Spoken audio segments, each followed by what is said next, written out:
इस अहम खबर के साथ इंदौर से इस वक्त आपको बता दें, जहां पूर्व मंत्री सज्जन सिंह वर्मा का विवादित बयान सामने आया है। भारत में हो सकती है बांग्लादेश जैसी स्थितियां, गलत नीतियों के चलते अगला नंबर भारत का है।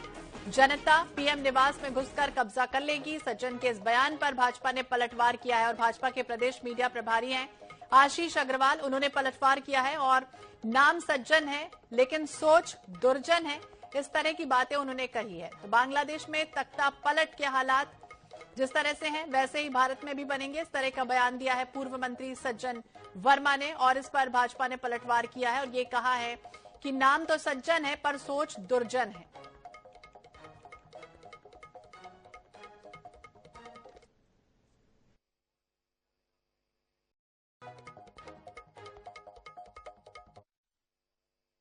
बांग्लादेश की जनता शेख हसीना की गलत नीतियों की वजह से, बांग्लादेश की सरकार की गलत नीतियों की वजह से कल प्रधानमंत्री आवास में घुस गई, राष्ट्रपति भवन में घुस गई। याद रखना नरेंद्र मोदी जी, एक दिन ये जनता जितने सड़क पे हिलोरे ले रही है, एक दिन तुम्हारी गलत नीतियों से तुम्हारे प्रधानमंत्री निवास में घुस जाएगी, कब्जा कर लेगी। अभी श्रीलंका में हुआ, पहले श्रीलंका में जनता प्रधानमंत्री के घर में घुसी, अब बांग्लादेश में घुसी। अब भारत का नंबर है। तो सुना आपने क्या कुछ कहा है सज्जन वर्मा ने।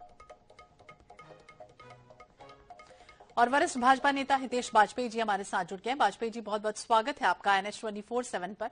और जिस तरह से बांग्लादेश के हालात किसी से छिपे नहीं है, जिस तरह की स्थितियां बन रही हैं, उसे लेकर सज्जन सिंह वर्मा ने एक विवादित बयान दिया है, क्या कहेंगे आप? देखिए, ये दिमागी दिवालियापन है और मुझे लगता है कि कुछ ऐसे दुर्बुद्धि कांग्रेसी होते हैं जो बिल्ली के भाग से चीखा फूटने का अपना राजनीतिक रास्ता ढूंढते रहते हैं। और मुझे तो खुशी इस बात की है कि ऑल पार्टी मीटिंग में जिस प्रकार से जयशंकर जी ने पूरी बात को रखा और उसके बाद बाहर निकलकर राहुल गांधी जी और सभी लोगों ने भारत की सरकार के और उनके निर्णय के ऊपर अपनी जो अप्रोच है उसको लेकर अपना एक कॉन्फिडेंस जताया कि वे संतुष्ट हैं वक्तव्य से भी और सरकार के कदमों से भी। ये एक परिपक्वता राजनीतिक होती है जिसमें हम कहते हैं ना, देश पहले है। लेकिन अब इन लोगों को कौन समझाए जिन्हें न राजनीति समझ में आती है न देश समझ में आता है। मतलब इन पे तो क्या बोले, कुछ we are speechless kind of people कि भाई आप अपनी तुलना पाकिस्तान से करोगे, श्रीलंका से करोगे, बांग्लादेश से करोगे केवल इसलिए कि आप हार जाते हो। तो ये तो समझ में नहीं आई ना बात।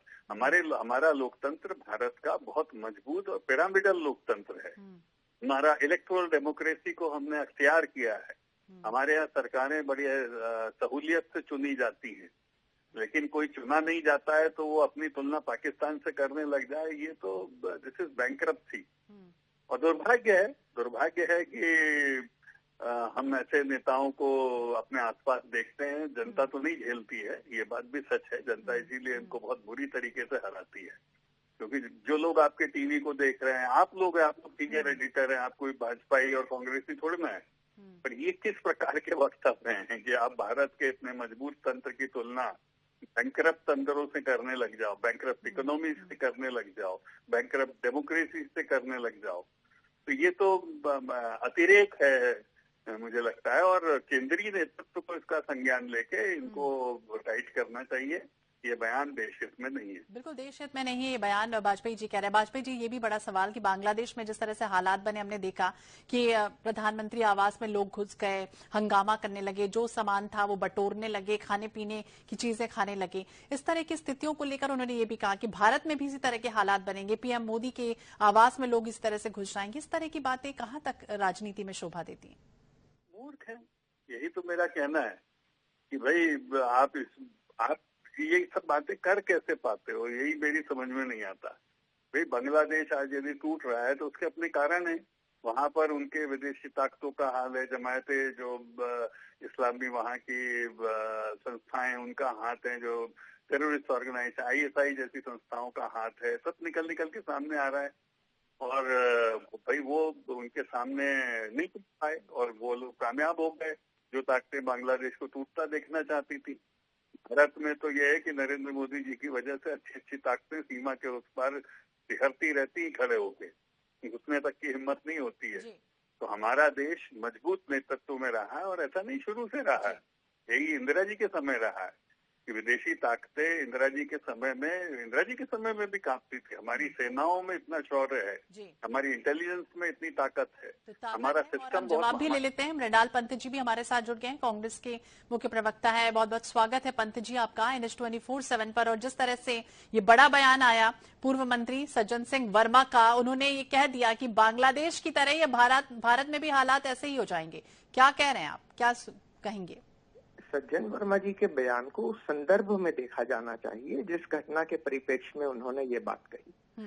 उन्होंने ये कहा कि जिस तरह से बांग्लादेश में सत्ताधारी दल निरंकुश हो गया था, विपक्षी दल के नेताओं को जेल में ठूंस रहा था और एक तरफा भ्रष्टाचार सरकार द्वारा चल रहा था, प्रशासन पर उनका नियंत्रण नहीं था, वही हाल मध्य प्रदेश में और देश में भारतीय जनता पार्टी की सरकार मृणाल में जी, हो वो रहा तो ये है। तक कह गए कि शेख हसीना के आवास में जिस तरह से लोग घुस गए, उसी तरह से प्रधानमंत्री मोदी के आवास में भी लोग घुसेंगे।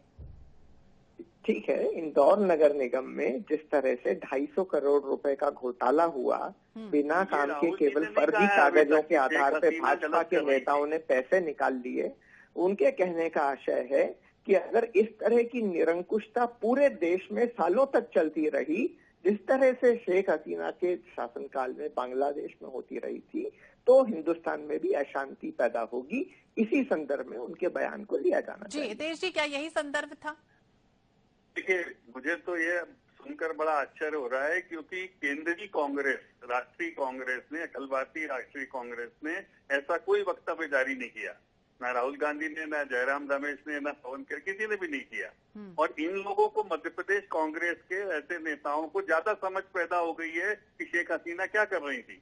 जब शेख हसीना आती हैं तो वो उनके घर तक मिलने जाती हैं, उनके बहुत अच्छे संबंध है गांधी परिवार के शेख हसीना के, और इसीलिए उन्होंने आज तक कोई टिप्पणी नहीं करी है। मृणाल जी, आपका काउंटर आप कुछ कहेंगे? नहीं, हमारे जो संबंध है वो बांग्लादेश से हैं। बांग्लादेश की प्रधानमंत्री होने के नाते उनका सम्मान है और उनका स्वागत किया जाना चाहिए। इसी नाते दो देशों के बीच संपर्क है। अब यूं तो म्यांमार में सैनिक तानाशाह है जिसने नोबेल पुरस्कार विजेता आंग सान सू की को सत्ता से हटाया था, वो हिंदुस्तान आता है तो प्रधानमंत्री जी उसके लिए रेड कार्पेट क्यों बिछाते हैं? क्या मान लिया जाए कि वो आंग सान सू की जगह सैनिक तानाशाह को प्रेफर करते हैं? जब दो देशों के बीच में संबंध होते हैं, वो व्यक्तियों के संबंध नहीं होते, वो दोनों देशों के बीच में होते हैं और दोनों देश के नेताओं के साथ दोनों देशों के विपक्ष के नेताओं का भी रिश्ता होता है।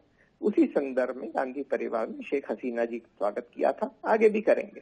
मृणाल जी, बहुत बहुत शुक्रिया बातचीत करने के लिए। तेज जी, आपका भी बहुत बहुत शुक्रिया बातचीत करने के लिए। तो अपना अपना संदर्भ अब बताया जा रहा है कि उनका संदर्भ कुछ और था, लेकिन उसे कुछ और ही कह दिया गया। हालांकि बांग्लादेश में जिस तरह से हालात बने हुए, उसे लेकर ये प्रतिक्रिया सामने आई थी, ये वार पलटवार हुआ और विवादित बयान पूर्व मंत्री सज्जन सिंह वर्मा का आया।